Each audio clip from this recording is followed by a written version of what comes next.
So practice paper for year 1, question number 3 for this learning outcome 2. Practical problem using differentiation to find maximum or minimum values. So see also section 44.4, page 408 on the old, or 431 in the new textbook. And I'll go through section by section. So section A, show that the surface area of the outside box is given by this equation. So this is an algebra question to start the section off. So the surface area of the outside of the box. If we think of x and y as being the dimensions of the box, then we can say that we've got two ends to the box. So if we sort of sketch it, we've got the two ends and then 1, 2, 3 sides. And so two ends, the ends of, if we think of this dimension here as being x, and it's a square-sided box, so that's x and that's y. Hopefully now you can write down the expression for the surface area of the box. But if you think about it, you've got the two ends, so that's 2 lots of x squared, and then the 3 sides, and each of those sides is x times y, so that's 3 lots of x times y. And we're given that the total surface area of the box has got to be 8 square centimeters. So that's why we end up with the expression 2x squared plus 3xy equals 8. Show how this leads to the following expression for the volume of the box in terms of x only. So, having a look at the problem, we've got that 2x squared plus 3xy has got to equal 8. So that's one equation. And we've also got the volume of the box equals the area of the end times the length, x squared y. We want an expression for the volume just in terms of x.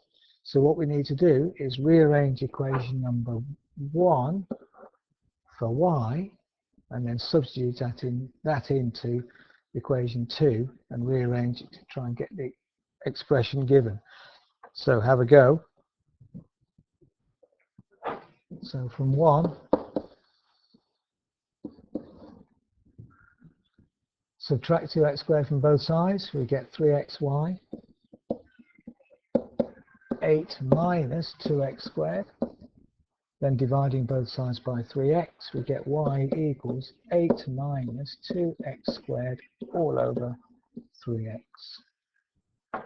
Substituting this into equation 2, we get v equals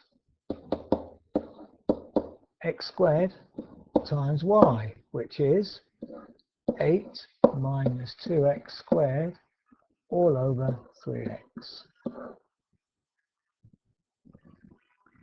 We can see x cancels at the bottom with one of these x's here.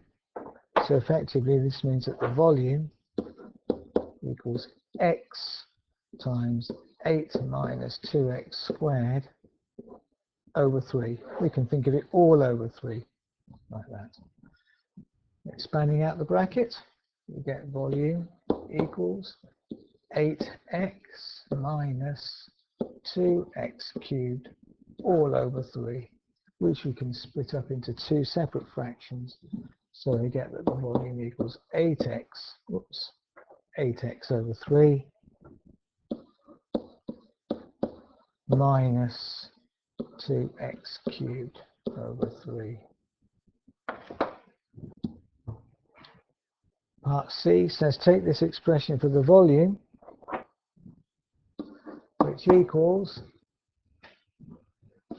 8x over 3 minus 2x cubed over 3, and differentiate to get expression for the rate of change of volume of the box with respect to x.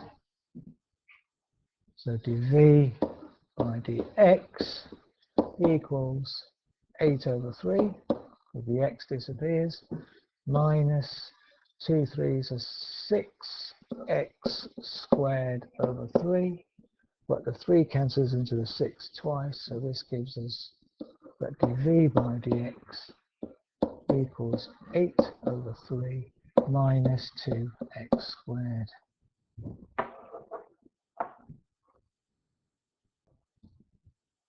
Part D asks, can we use this to find the maximum volume of the box?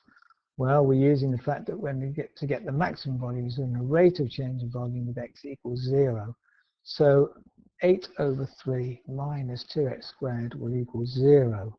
And that gives us a quadratic equation to solve. So see if you can carry on from there.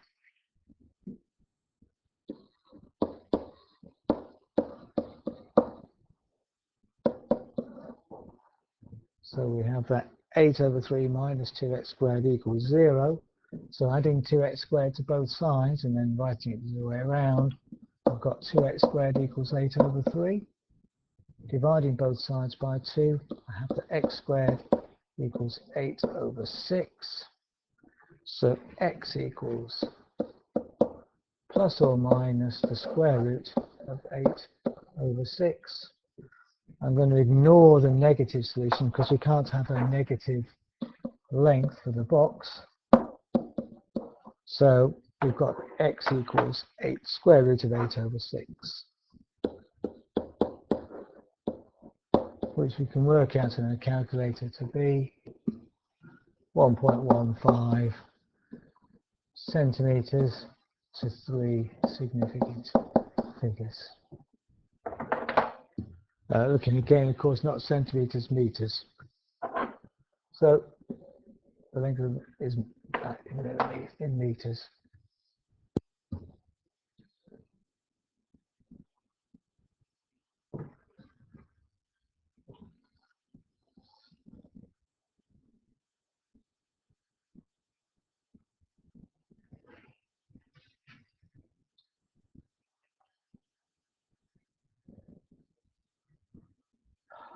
We can now put this into the formula for the volume of a box.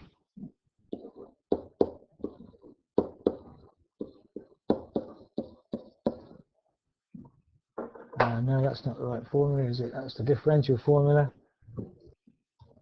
Volume equals 8x over 3 minus 2x cubed over 3 minus 2x cubed over 3. So we now have our value for x about 1.15 meters, so we could calculate the maximum volume of the box. And we get the volume as about 2.05 cubic meters to 3 significant figures.